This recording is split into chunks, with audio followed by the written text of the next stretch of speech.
Assalamualaikum warahmatullahi wabarakatuh. Selamat pagi teman-teman dimanapun Anda saat ini sedang berada. Berjumpa lagi dengan saya Arif RH. Pagi ini kita akan membahas bagaimana cara kita untuk mengenali keyakinan yang ada di dalam diri kita. Atau kita bisa mengecek sebenarnya kita meyakini sesuatu hal atau tidak. Saya berikan contoh paling sederhana untuk lebih mudahnya. Jadi pernah di suatu kelas beberapa kali sih saya menanyakan hal ini, yaitu saya tanya siapa di antara Anda yang tidak percaya, tidak meyakini adanya hantu, dan ada beberapa orang yang mengangkat tangan. Nah, saya tanya kepada salah satu di antara beberapa itu, betulan tidak percaya atau tidak yakin dengan hantu? Oh enggak percaya. Nah, ketika kita bertanya seperti itu, maka belum tentu itu adalah ekspresi dari apa yang dia yakini. Maka saya ubah pertanyaannya. Berani nggak Anda tidur di kuburan 3 malam sendirian? Ketika pertanyaannya diubah begitu, dia bilang, waduh Pak, nggak berani gitu ya. Nah, kita bisa lihat bahwa sebenarnya dia meyakini. Tapi di awal dia merasa tidak meyakini itu. Berarti kalau muncul perasaan yang misalkan dalam kasus tadi adalah perasaan takut, berarti sesungguhnya dia meyakini bahwa hantu itu ada. Nah, jadi salah satu cara sederhana untuk memahami apa yang kita yakini adalah dengan mengenali perasaan yang muncul dari dalam diri kita.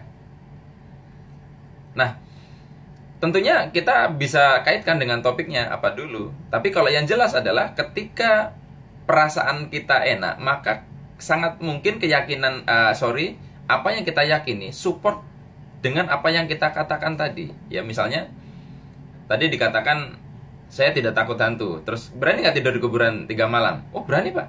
Takut? Enggak. Ya, asal dia jujur, betul-betul tidak takut. Atau mungkin dia sudah pernah melakukan. Berarti dia betul-betul punya satu keyakinan yang support terhadap tadi.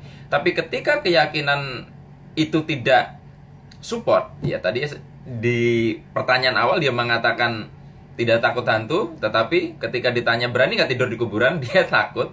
Berarti ada keyakinan yang sebenarnya tidak support terhadap yang pertama kali dia katakan. Nah, seringkali dalam hidup kita begitu. Kita merasa bahwa apa yang kita inginkan dalam hidup itu adalah sesuatu hal yang kita yakini juga. Beberapa kali kok saya nanya, apa cita-citamu? Saya pengen jadi dokter Pak. Yakin. Nah, orang dengan mengatakan yakin gitu dikira cukup. Pertanyaannya perlu kita ubah. Ya, seperti tadi saya mengubah pertanyaan. Anda coba cari sendiri cara untuk menggali itu dengan pertanyaan. Nah, contoh sederhana kenapa keinginan dan keyakinan itu bisa berbeda. Saya sering mengajukan pertanyaan yang sama.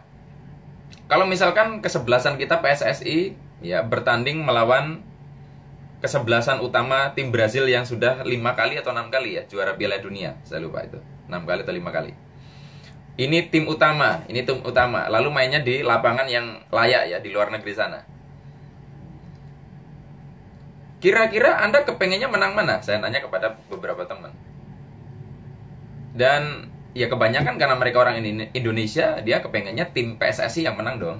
Itu udah jelas ya. Ya kepengennya Indonesia yang menang. Nah, tapi pertanyaan saya, Anda yakinnya mana? Yakinnya sih Brazil gitu lah. Nah, kita bisa lihat bahwa dia inginnya PSSI yang menang, tapi sebenarnya lebih yakin bahwa Brasil yang menang. Nah, dalam hidup kita kadang seperti itu. Kita menginginkan misalkan bisnis kita omsetnya naik, tapi sesungguhnya kita punya keyakinan yang tidak support ini. Nah, cermati emosi-emosi yang ada di dalam diri kita. Jika muncul perasaan-perasaan tidak nyaman, ya perasaan-perasaan yang kurang enak, itu adalah tanda bahwa ada keyakinan kita yang mensabotase apa yang kita mau tuju. Apakah saya terus sudah terbebas dari hal-hal gitu? Enggak.